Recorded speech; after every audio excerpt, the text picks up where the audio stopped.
Good morning, all. Testing a Williams Black Knight System 7 MPU and driver board, and I will test the soundboard.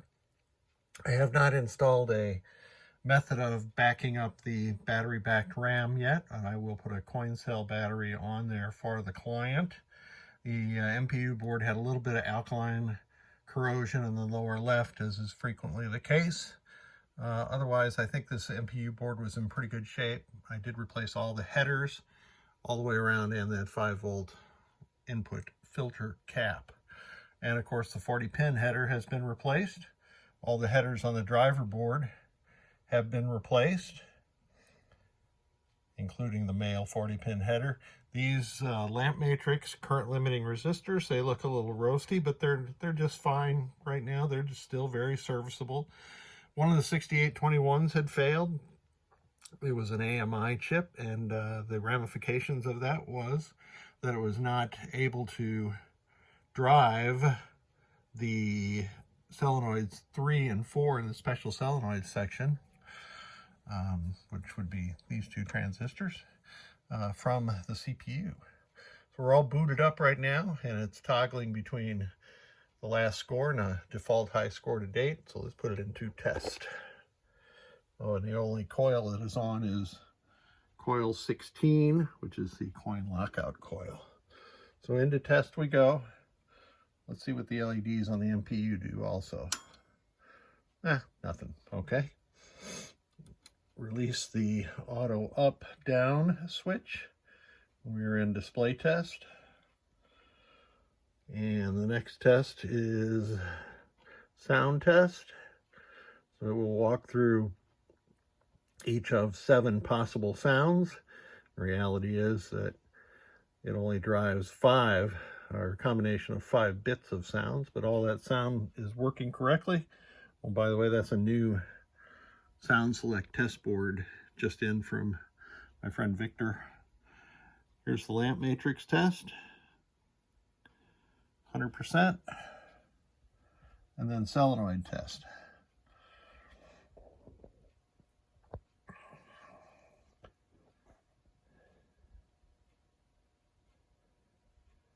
You'll note that these don't follow in order. That is because the LEDs are placed onto this test board in the same relative location as the transistor on the driver board. So if this LED locks on, then I know that it's this transistor. So let's test the special solenoids. And those are working perfectly fine when driven from the switches. I've got a new device over here, which I'm going to detail in a little while on a separate video.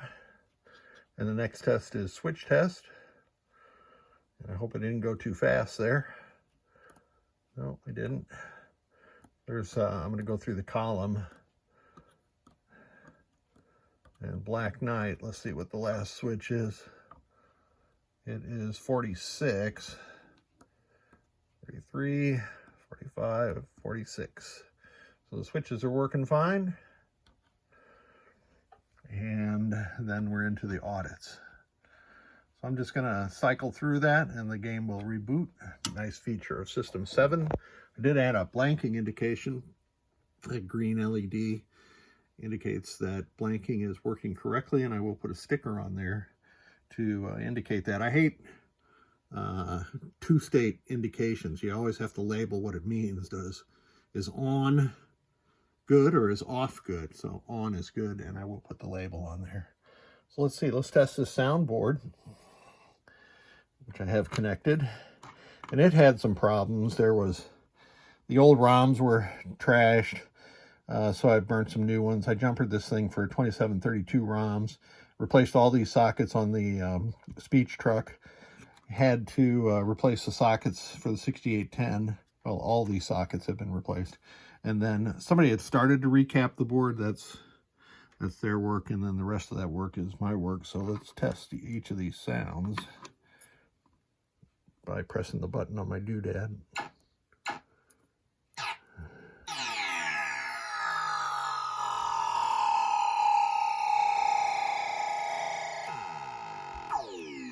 That's an interesting one. And then let's press the button on the switch or the soundboard itself.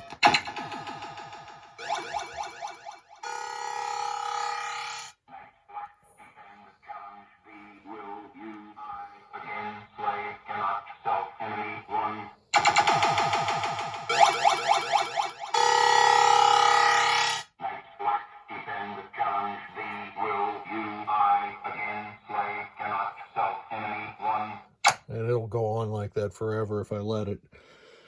Here, I don't have a battery backup on here, so this is called booting into audits. You can see it's got 2500. That's the model of the game, Black Knight. So I'm going to flick the power switch off and then on rapidly, and we're out of audits and into normal gameplay. You'd have to do that probably with a coin door on a real game. So, dude, what do you say about this? Yeah, well, the dude abides. Thank you, dude. Everybody have a great weekend.